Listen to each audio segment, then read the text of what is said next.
Welcome to the Old Time Radio Westerns. I'm your host, Andrew Rhynes, and before we get into this episode, I wanted to remind you to check out our other Western podcasts released daily by going to otrwesterns.com or searching OTR Westerns in your podcast app of choice. I also wanted to invite you to check out our other podcast channel releasing non-Western shows by going to otnetcast.com or by searching OT Netcast in your podcast app of choice. Now let's get into this episode. This episode is going to be The Lone Ranger. Original air date is May 9th, 1938, and the title is Ammunition for the Indians. Let's get into it.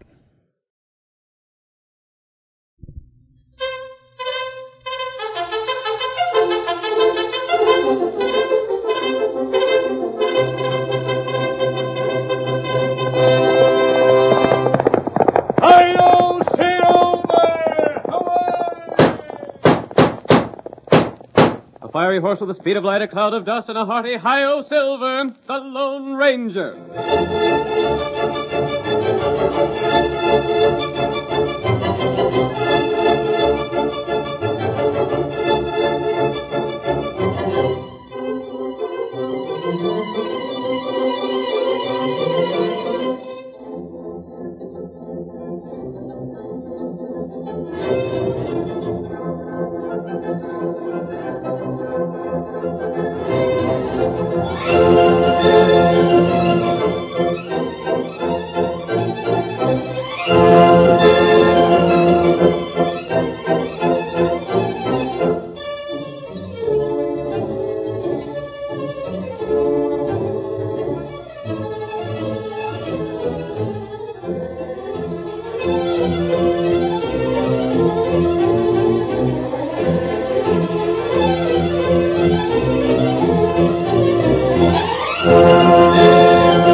None of the thrilling events that marked the early frontier days of the western United States can equal the stirring deeds of the phantom figure of the plains.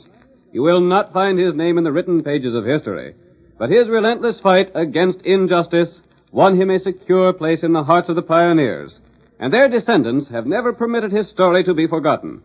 And now, adventure lives once more. The Lone Ranger rides again. Come on, Silver, old boy! There's no time to lose! Keep White Bear's tribe is on the warpath! Hi-yo, Silver!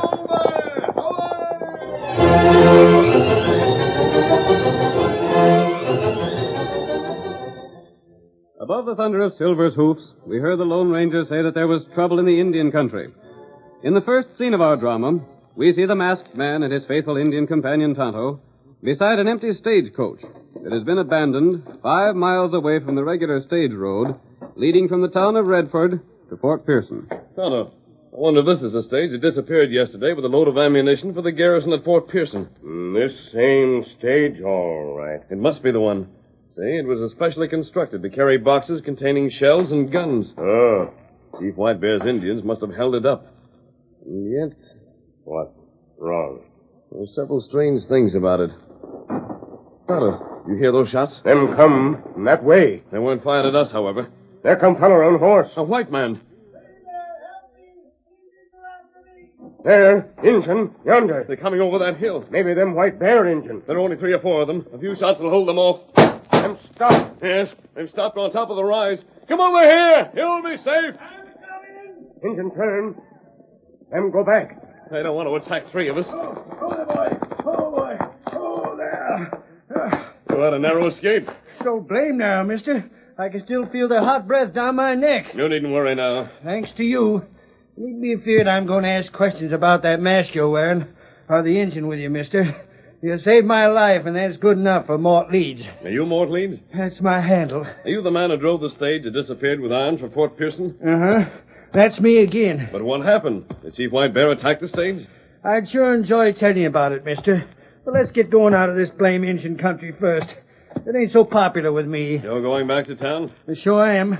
You going that far? No, but my friend and I'll ride part of the way with you. Come on, Silver. Glad to have the company. Get up there. Get him up, white fella. Was it White Bear who got the arms? Well, nobody else. Him plenty bad Injun. He's poison bad. He's raised more rumpus around this country the last 4 weeks than anybody ever did afore him. What's more, he got Judd, blast him. Judd? The guy that rode the stage with me. Them sidewinders never give him a chance.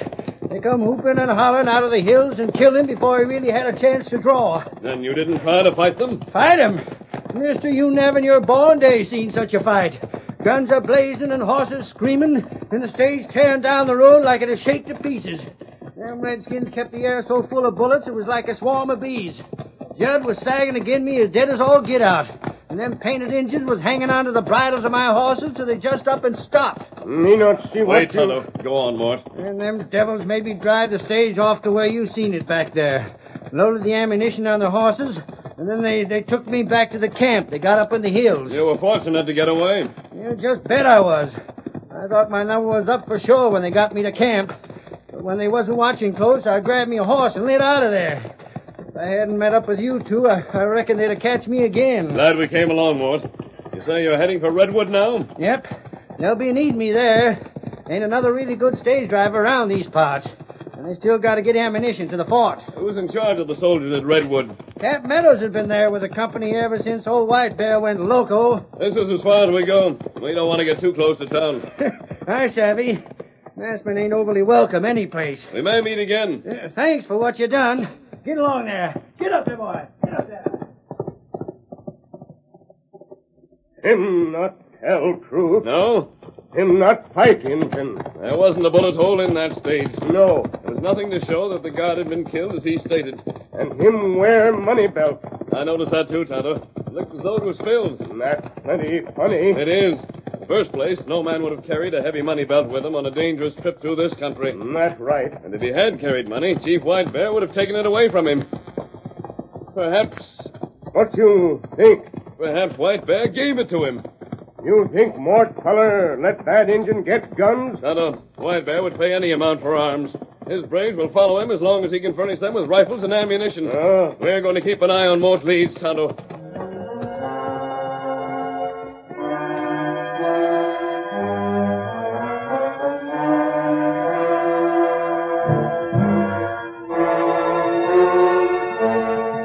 Mort Leeds returned to Redwood, repeated his thrilling story of the unsuccessful fight with Chief White Bear's braves, and was received as a hero. He made his official report to Captain Meadows, commanding officer of the company stationed in town. Then in the early evening, he went to the office of the Army Quartermaster, Eric Kramer. He was not aware, as he told his friend of his experience with a masked man, that the Lone Ranger had determined to investigate his actions. So I told the masked fella and the Injun about escaping from White Bear, and they fell for it hard. You sure they didn't suspect anything? Nary a thing. But you say they saw the stage. If they did, they'd know there hadn't been a fight. Shucks, they wasn't at the stage 5 minutes. 5 minutes would be enough, you fool. Now, take it easy, Eric. Well, if they did notice something was wrong, the stage had been burnt by now. And it was going to take the word of a masked outlaw anyhow. Did White Bear pay you? Just take a squint at this belt. He paid up all right.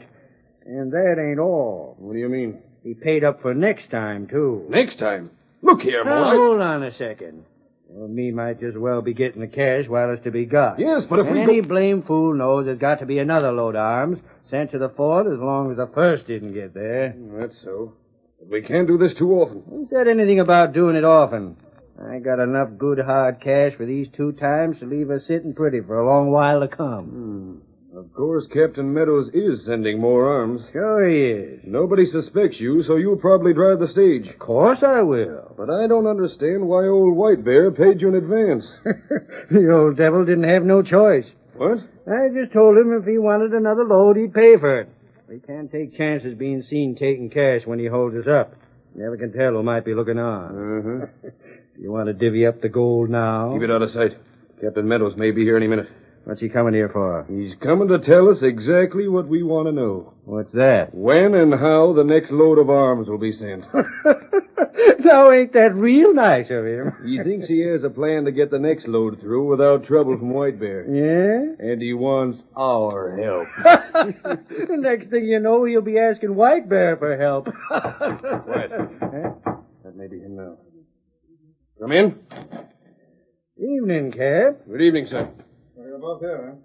Morton know why I'm here, Kramer? I told him you had a plan concerning the ammunition, sir. And we can get right down to business. Sorry about what happened to the last load, Cap, but I... Never mind that now. It wasn't your fault. I'm obliged to you for saying it. But naturally, you realize that Fort Pearson still needs arms. We'll get 'em there somehow. You're willing to try again? Willing? Just ask me, Cap. You had something in mind, sir? I believe I've thought of a way at last to fool White Bear. Yeah? The safest way, of course, would be to send a large escort with the stage. And leave Redwood unprotected? I can send a small guard along. Begging your pardon, Cap, but what in blazes good would that do?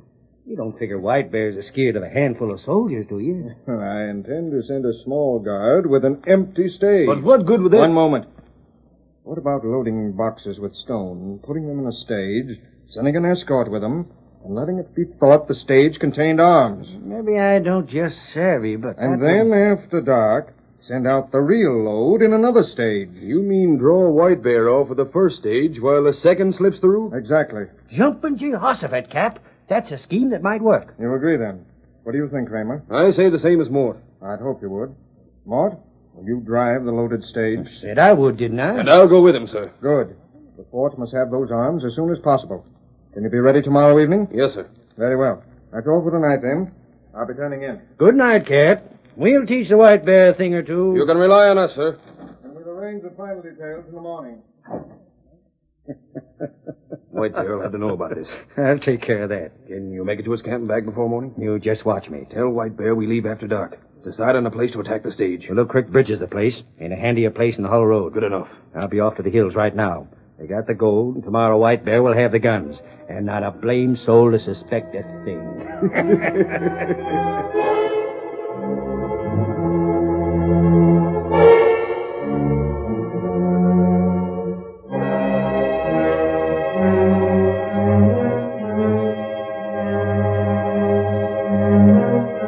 Captain Meadows, satisfied with the plans he had made, returned to his home on the far side of town.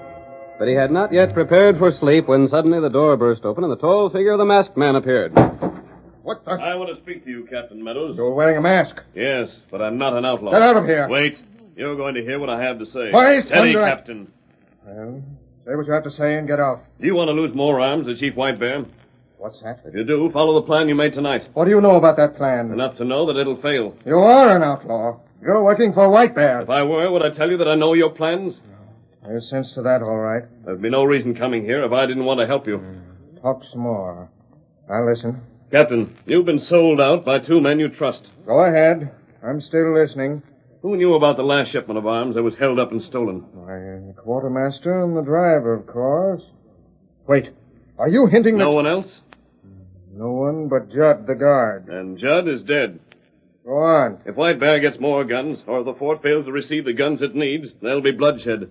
White Bear will plunder and kill. You won't be able to stop him. The two men who knew about your last shipment know your present plans. Are you going to take a chance with this next shipment, too? Do you expect me to surrender them on your say-so? I saw the stage. It had been robbed. You heard Mort Leeds tell of the fight. But there wasn't one mark from a bullet on that stage. Can you prove that? No. The stage has been burned. You can only take my word for it. And you think I'll do that? No, but you can do something else. What? You can let me show you how to get more proof. And if I don't? Then the responsibility for bloodshed will be yours. Maybe I'm wrong. Maybe this is some kind of a trick. Maybe I've lost all the sense I ever had. But by thunder, I like the way you talk. Then you'll do as I suggest? Go on. I'm not promising a thing, but I sure want to hear what you have to say.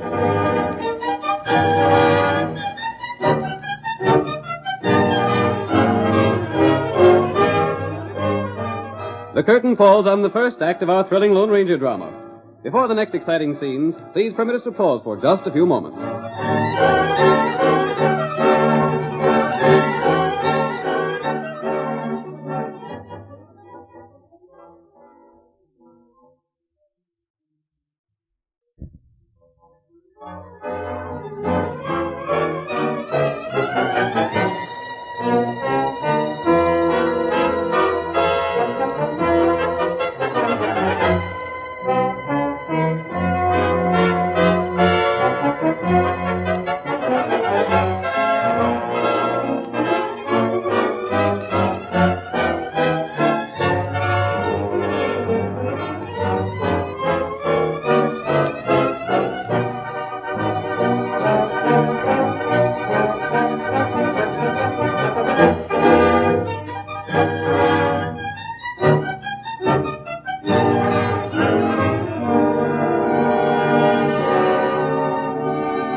to continue our story.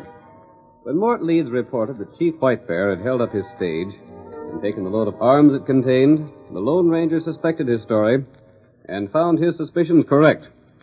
He overheard a plot between Mort and the Army quartermaster, Eric Kramer, to permit a second load of ammunition to fall into the hands of the Indians. The next evening, a crowd of curious onlookers gathered about the stage, which Mort, accompanied by Kramer, was going to drive. There's the stage Mort's driving. How loaded down, ain't she? Must be needing plenty food at the fort. Reckon they can make it? Wouldn't be in Mort's shoes for a heap. Now with the Indians the way they are, well, you know, Jim, Well, Cap, the last box is in, and I reckon we're all set. All loaded, you say, Mark? Loaded and raring to go. And the heft of those boxes we're carrying enough stuff to wipe out White Bear and all his redskin relations. Careful, Mark. I told everyone those boxes contain only food. Hi, Savvy. Expect any trouble? Shucks, Cap, that's something nobody can tell. But I ain't looking for none. Don't worry, sir. We'll get through if anybody can. That's the spirit. Now then, I think you'd better be on your way. Yes, sir. The first stage has had a 3-hour start. With the darkness to help you, you should have a successful trip. Sure we will, Cap. Come on, Eric. We got a powerful long trip before us before sunup. Wish us luck, Captain. Good luck, boys. All right, Mort. Let's go. Get up there! Get along there, you blacky critter! Get along there! There goes the stage. Sure hope he gets through. no fun driving the stage by night. Keep moving, Mart. Those papers don't get to Fort Pearson. I lose money. I furnish cattle for the fort, you know. Here, you old buck, you can't outsmart me on that deal. I gotta take my... Men ready to start? You here? Aren't you taking chances wearing that mask in town? It won't be noticed in the shadow of this building. Maybe you Are can- your men ready, Captain? They are. Hadn't we better let the stage get further along? We have a long trip ahead of us. Better you go. No. Is this the Indian you mentioned? Tonto's my friend. And lucky for him, he is. Indians aren't very well liked in this part of the country right now. Tell your men to get to the horses. They're just waiting for a command. We surely can't just follow the stage. We'll ride out of town away from the road, then cut back through the hills. In that case, there's no time to waste. Orderly, Yes, sir. call the men together. They're to mount and be ready for action. Hurry. At once, sir. We'll have to ride fast, but we can make it. Here, Silver. We'll be ready to ride on your signal. Here, white feller. Yep. Tonto, this ride, I mean the lives of hundreds of people who live in this territory. That's right. If we fail, Chief White Bear will be on the warpath for months to come. Lead the way. Come on! Get him up, white feller.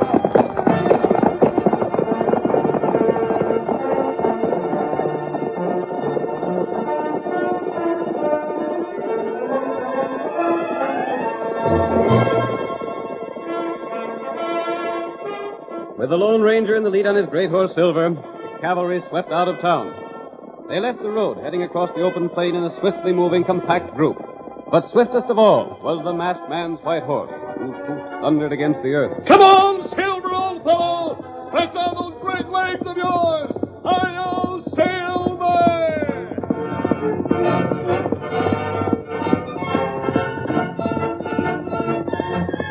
When the town was far behind them, the Lone Ranger suddenly swung about and pointed the band toward the hills. Beyond was the road that led to the fort, and somewhere on that road was the Willow Creek Bridge, where White Bear's braves awaited the approaching stagecoach.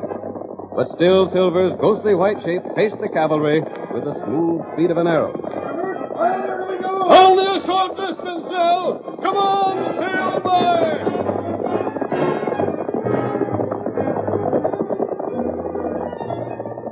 The troopers' mounts were weary and spent when at last the masked man brought them to a hill that overlooked the winding road below. But there he reined Silver to a halt. Go, Silver! Go, boys, steady! You get him here in time? We'll know when we're near the bridge. Where? Where, Bridge? Another half mile. We'll stop here and approach quietly. I've never been on such a ride. I've never seen a horse equal that one of yours. Nor have I. Didn't look to me as though you gave that horse his head at any time. Silver's good for many more miles. Well, what now? You're going ahead with Tonto and me. Leave the soldiers here? Yes. We don't know where the Indians are waiting. They'd hear us if the entire troop advanced. You're right. The three of us will be able to get close enough to the bridge for our purpose. What if my men are needed? We'll have time to send for them, but it's important that we be on hand when the stage is held up. I said last night you were in charge, and I'm sticking to my bargain. Good. Now give your men their orders.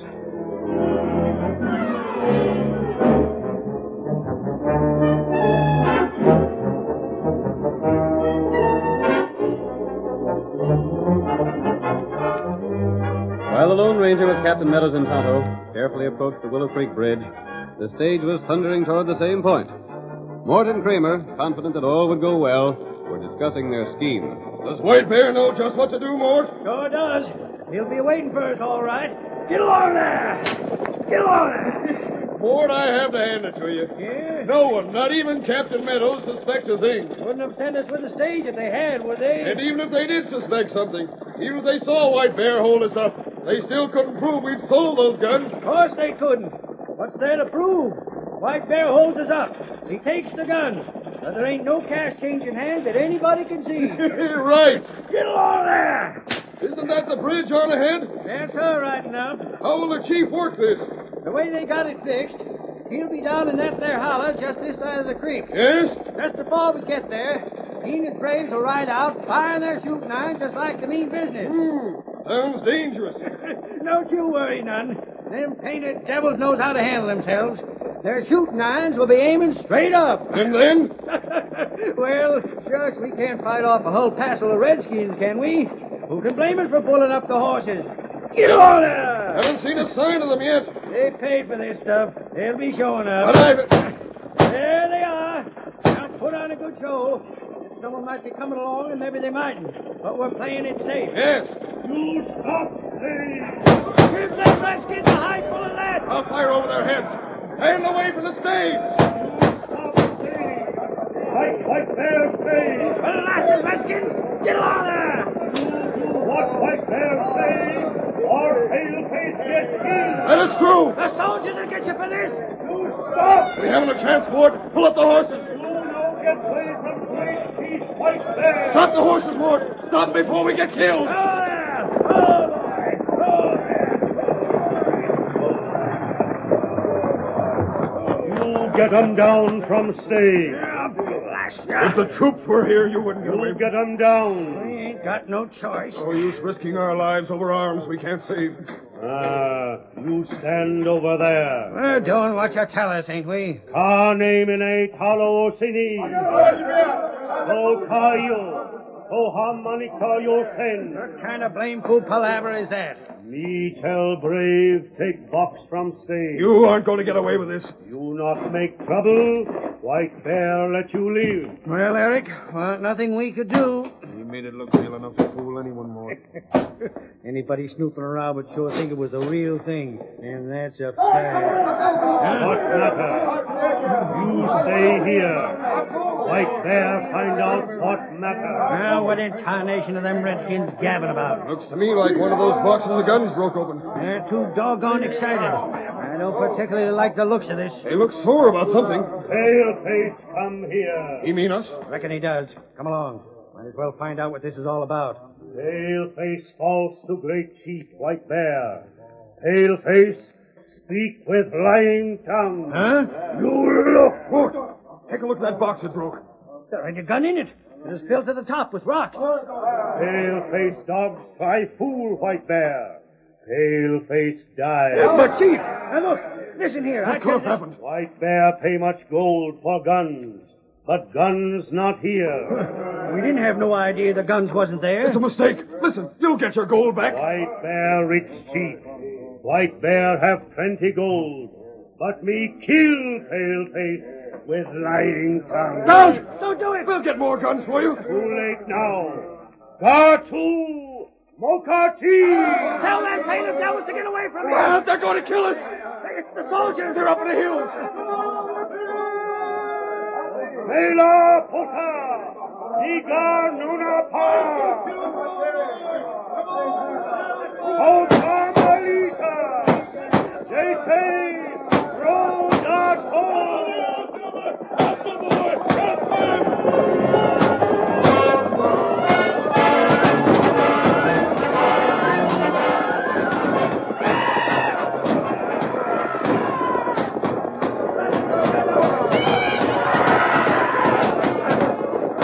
The troops summoned by Tonto and the stages first attacked by the Indians came pouring down from the hills, sweeping the ranks of the Indians with their concentrated fire.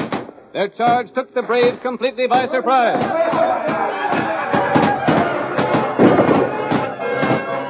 Chief White Bear, though an enemy of the whites, was no coward. He fought fiercely, time after time, rallying his discouraged tribesmen. The superior training of the soldiers was not to be denied, and at length they compelled the Indians' complete surrender. Fighting over, Captain Meadows and the Lone Ranger advanced upon the frightened figures of Mort Leeds and Eric Kramer. There they are, two traitors to their own people. You're satisfied with the proof you have of their guilt? If the military court doesn't find it sufficient to sentence them to death, I'll resign my commission. Cap, them Indians held us up. They found out about the shipment. There wasn't a blame thing we could do. We had to give in to them, Captain. Quiet. Both of you are finished. You mean... I mean that lies won't help you now. But, Captain, I tell you... The masked man told me that you had sold out to White Bear. You can't prove a thing. But I can. You convicted yourselves when the Indians found those boxes didn't contain guns. But listen, Captain, You were convicted in the only possible way. It ain't so, I tell you. We only had did... no other way to prove your guilt. You hid the gold White Bear paid you. The stage it was taken before was burned, leaving no evidence to disprove your lying story, Mort. But I tell There you... was but one way to show you up in your true colors, and that was to trick you into confessing before witnesses. It was the masked man's idea. He suggested the plan, and I followed his instructions. I'll bet that's the same masked fellow I met before. And when he met you, he saw enough to convince him that you were a traitor. If I ever get my hands on him, You won't. Both of you will be tried for treason. And you, Mort, will be tried for Judd's murder as well. There's just one thing I can thank you for. What that? Your scheme brought the Indians here and let the other stage with the guns get through to the fort. In fact, your plan helped that of the masked man.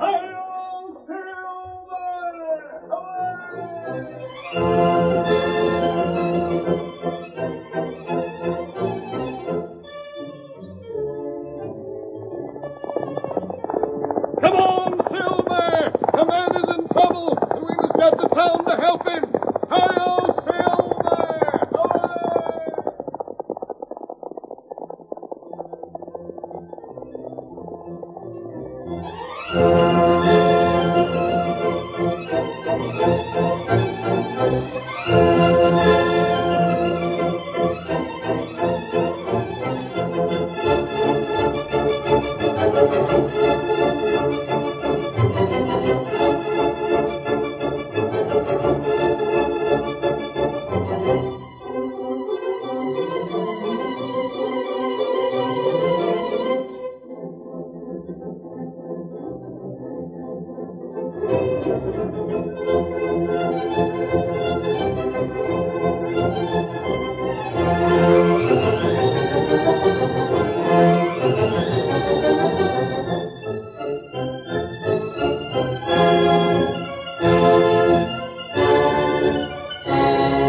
The story you have just heard is a copyrighted feature of the Lone Ranger Incorporated.